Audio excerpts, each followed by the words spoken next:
منیب کیا لگتا ہے آپ کو؟ اب عمران خان صاحب تو ظاہر ہے بلیم اس حکومت کو کرتے ہیں. آپ نے دیکھا T is fantastic, every thing is all right, یہ سب کچھ تو کابل کے اندر جو ہے وہ اس وقت کے ڈی جی ایسا ہی کر رہے تھے. تو اب کیا لوگ بیٹھ کے صرف ڈھول پیٹیں گے کہ فلانا ذمہ دار فلانا ذمہ دار؟ ہوگا کیا یہ آج؟ کیا آپ کو لگتا ہے عمران خان صاحب ڈیفینسو پوزیشن پہ آئے ہیں اپنی؟ بہت شکریہ. دیکھیے، ایک تو میں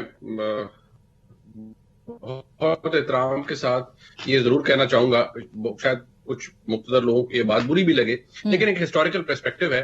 ہمارے ملک میں بادی النظر اس کے کہ وزیر اعظم میاں نواز شریف ہوں، عمران خان صاحب ہوں یا شہباز شریف صاحب ہوں، جو وزرائے اعظم ہوتے ہیں وہ مکمل طور پر، جسے ہم کہتے ہیں ان ٹوٹیلٹی یا کلی طور پر، وہ با اختیار نہیں ہوتے. نہ وہ با اختیار نہیں ہے، اور آپ کا ایوان تو پھر مقتدر ہو ہی نہیں سکتا. اس طرح کے فیصلوں میں بہت زیادہ جو اہمیت ہے وہ اور اسٹیک ہولڈرز کی بھی ہوتی ہے. لیکن جو بینٹ آف مائنڈ رہا ہے جناب عمران خان کا، اس سے یہ بات ظاہر ہے، اور انہوں نے انٹرویوز کے اندر یہ باتیں کہی ہیں کہ وہ سیٹلمنٹ کروانا چاہتے تھے. 40,000 45,000 لوگوں نے آنا تھا. انہوں نے خود کہا ان میں فائٹرز بھی تھے. فائٹرز وہ اور کوئی فائٹرز نہیں تھے، وہ ٹی ٹی پی کے لوگ تھے.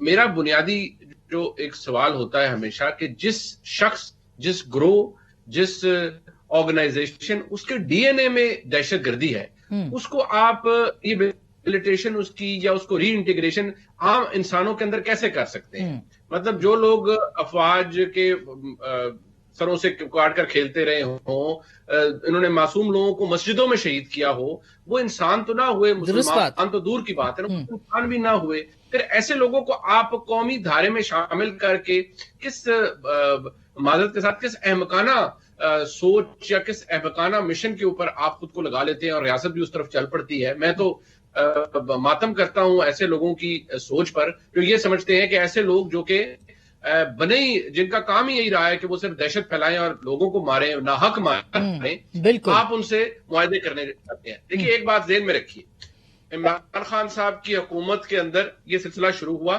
شہباز شریف صاحب کی حکومت، شہباز شریف صاحب لیڈ حکومت جو پی ڈی ایم کی تھی، جب وہ آئی تو ایسا نہیں ہوا کہ شہباز شریف صاحب نے آ کر فوری طور پر کہہ دیا ہوگا کہ نتھنگ ڈوئنگ یار، ویل ٹرن اٹ اراؤنڈ، اور کوئی نیگوسیشن نہیں، کچھ نہیں. یہ جنوری تک تو ہمارے انٹیریئر منسٹر جناب رانا ثناء اللہ فرما رہے تھے، ریکارڈ کے اوپر ہے کہ بھئی ہم تو ٹی ٹی پی سے کہہ رہے ہیں لے ڈاؤن یور آرمز اور پاکستان کے کانسٹیٹیوشن کو مانے تو پھر بات ہو سکتی ہے. رپورٹڈ باتیں ہیں، میں اپنی طرف سے نہیں کر رہا.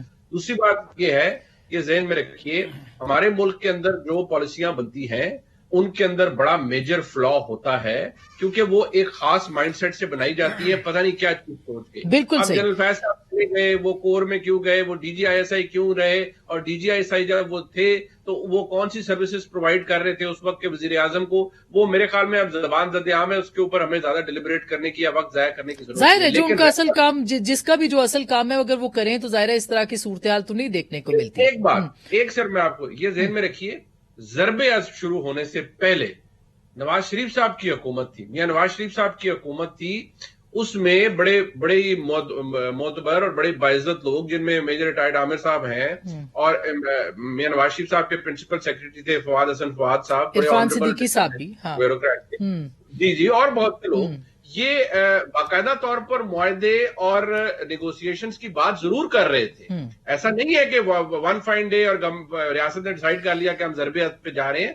There was a concerted effort.